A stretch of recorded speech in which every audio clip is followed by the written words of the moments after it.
Hey guys, I'm BC1 again, and it's been like 2 months, I want to say, since I've posted anything, and I just kind of wanted to make a video explaining to you guys what I've been doing this whole time, because I haven't, posted anything. And basically what I've been doing is just, playing Pokemon, same old thing, but I've been working on this Seismitoad deck for a pretty good amount of time, and recently I've just been perfecting it for the cities that are coming up soon. I'm going to Modesto on Friday, which is probably when this video will go up. But anyway, I just wanted to give you guys my deck list for the deck that I've been testing this whole time because I like it a lot. So, we'll get right into it. So, obviously, the main Pokemon in the deck is Seismitoad. We run 4 Seismitoad. Let me just make sure. Here, this angle is more. Run 4 Seismitoad just because it's the main attacker of the deck. You want to start with it every game. Very good attack. Item locking early is very helpful. And I know some people think you don't really need 4 or 3 works, but I've actually tried 3, and starting with something else can hurt because you only run 3 float stone, and that's your only form of switching. So having this to start with, it helps a lot because it requires you, or it makes it so you don't require 1 more card.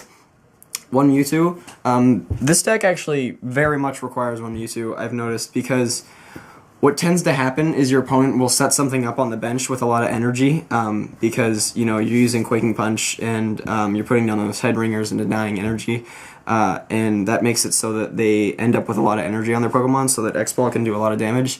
And then also it's just a solid attacker that you can power up because you don't really need to attach to other Pokemon very much, besides maybe the Kyurems in the deck. So yeah, the Mewtwo just is a good late game attacker. It can sweep really well. It's really bad to start with though, so that's a common mistake I think people make, is starting with Mewtwo. Then we run 2 Plasma Kyurem. This might seem like a weird idea, but this is actually something that I've noticed works really well in testing. I was trying to figure out how to beat the Donphan deck because I noticed my matchup was about 50 to 55 to 45 to 50 in my favor. And then once I put 2 Kyurems in and 2 Pokemon Catcher, I realized that matchup shot all the way up to like 65, 35 or something like that, because I win almost every game now with Kyurem. So it's also a pretty good attacker, and it helps against Frizzy and Genesect because they can't really one-shot it. Even with the Deoxys, you usually have a head ringer on Genesect, so it usually won't be able to do the 130 and one-shot it. So this works actually really well with Kelido too, because you can Blizzard Burn and then Rush and Retreat and then Blizzard Burn again. And it's not uncommon to set up a Blizzard Burn. Even though you have no energy acceleration, it's still not uncommon just because the game is so slowed down by Seismitoad, you have time to build that up. 1 Keldeo, like I said, this is good for Blizzard Burn. It's also just a really good Pokemon to have for the mirror match and anything that you're not going to use Garbodor against, because you can use those Float Stone by putting them on Keldeo and then rush in and retreat. I figure you have 3 Float Stone anyway, so you might as well throw on a Keldeo. It just adds extra versatility and helps against Hypnotic Laser. Then the Garbodor line is just 2 Trubbish and then 2 Garbodor.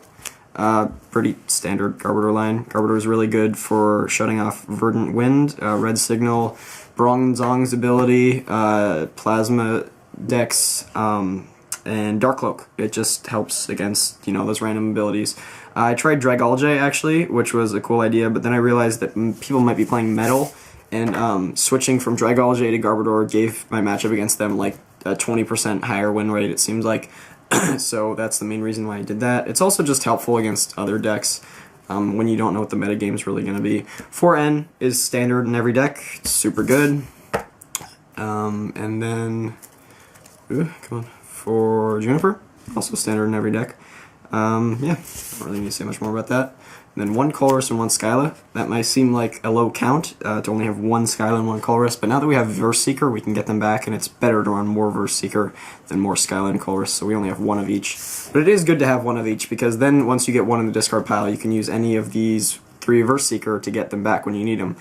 Reseeker is extremely powerful. This is the best card to come out of Phantom Forces by far, in my opinion. This just gets you back any supporter, and it's amazing in this deck, I've noticed, because a lot of games I'll just Juniper like 5 times, because Juniper's just really good in this deck. It also works really well with Lysandre, because I used to run 4 Lysandre just because it's extremely good, but now I only have to run 3 because Reseeker can get it back. So this can work as more Lysandre, or it can just work as more draw support, so the versatility helps a lot. Yeah, it's just really good. So yeah, that's why we have that. And then 3 Lysandre. This might seem like a lot, especially since I'm running Reseeker, but it helps a lot against the Donphan deck so that you can Lysandre up their Donphans and then hit them with Plasma Kyurem, and then it also helps against the Mirror Match, and it's just a good card to have in general. So I actually have proxies for these cards because I don't have them on me, but 2 Verbank City Gym, my friend has them right now. Sorry, you're going to have to deal with Sandslash and Noibat for now, but yeah, those are just 2 Verbank City Gym. I'd like to have 3, but I can't really fit them right now, so that's why we have just 2 Verbank. It's helpful, but it's not super important to have the 3rd. And then 4 Hypnotic Lasers, also my friend has these, so I only have 1 on me. Just good for getting more damage down. I've tested 3, but 4 is the number where you need to be at for this deck, I've realized. Even against Reseeker Genesect, you really actually need 4. 2 Pokemon Catcher, this is entirely to help my matchup against Donphan so that you can bring those Donphans up and hit them with Frost Spear. A play I commonly make is I put a Muscle Band on Kyurem, and then I Catcher up a Donphan, do 100 to it, and then do a 30 to the bench on another Donphan, and the next turn I'll Catcher again, or Lysandre, and bring up the other one with 30 on it, and I'll knock both of them out with Frost Spear at the same time, which is very helpful. So, and I end up winning that prize trade as well, because they usually don't even... They never one-shot my Kyurems, and they usually don't even two-shot them. Well, I don't want to say usually, about half the time. Because a lot of the added damage they can do is to only EXs. So Kyurem and Catchers together make my Donphan matchup great, which is really good because Donphan seems like it's going to be really prevalent at cities this year. I think it's going to be like 30% in the meta. 3 Muscle Band, I'd like to have 4. 4 is very helpful, actually. That's probably my 61st card, but I could only fit 3 just because of the space needed with Garbodor. I actually had a version of this deck that didn't run Garbodor, and it was pretty good, but Plasma and Metal decks were tougher matchups without it, so I figured I'd put them back in because I don't know what the meta game is going to be like. 3 Headringer, this is great against Reseeker Genesect. It's great against basically any deck that runs a high amount of EXs. This works, it's just really good. This is the entire reason why Reseeker Genesect isn't a bad matchup, and I'll explain that after the video is over.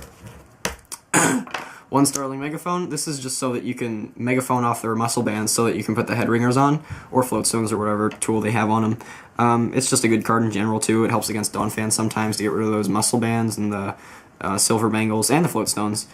If you can Starling Megaphone off a Floatstone and your opponent doesn't have any other, or all their Floatstones, I guess, and then Quaking Punch and make it so that they can't put any more Floatstones down, it's going to make it really hard for your opponent to continually have something they can switch into and retreat into. So you can make Donphan work really clunkily, I guess, is a hard way to put it with that card. And then the ace spec of choice is Computer Search. Dowsing Machine is not as good because you need consistency cards with this deck, especially when you only run 10 draw supporters. You do have the VS Seeker, but Computer Search helps that consistency early game. And it can get you the double colorless energy when you need it. 3 Ultra Ball, I'd like to have 4. But I found that 3 actually works. Sometimes it hurts consistency a little bit, but 3 is enough almost all the time, it seems like.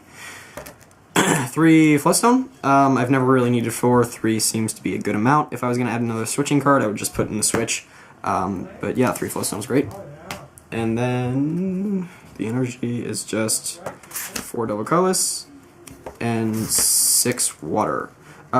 So if you look at Chase Maloney's list, he has 5 water and 1 Professor's Letter, which I think is a good idea, but I favored the 6th water because Kyurem is very energy intensive, and I didn't expect Seismitoad, or I did expect Seismitoad to be a little bit bigger now, so having 1 more water energy is going to help more than having a Professor's Letter against Seismitoad, and with Kyurem, it helps more having the 6th water. And I'd like to have 7, but I cannot fit that 7th, and yeah, so that's about it.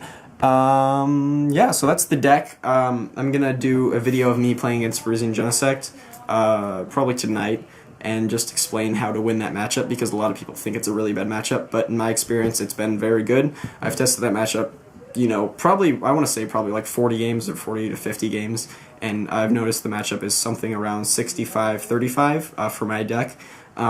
It's a lot about how you play the matchup, I think, and a lot of people just don't know how to play the matchup. They think that you should just drop all your Headringers as fast as you can and not Quaking Punch and go with Mewtwo, but in reality you should still start with Seismitoad and put down those Headringers at certain times. It's you have to play really smart to win that matchup, but once you learn how to, you win it almost every time. So anyway, thanks for watching. I haven't posted in a while, so I'm gonna try to post more. I don't don't expect anything, but you know, I'm gonna try to post more and get you guys more games because, you know, I don't know.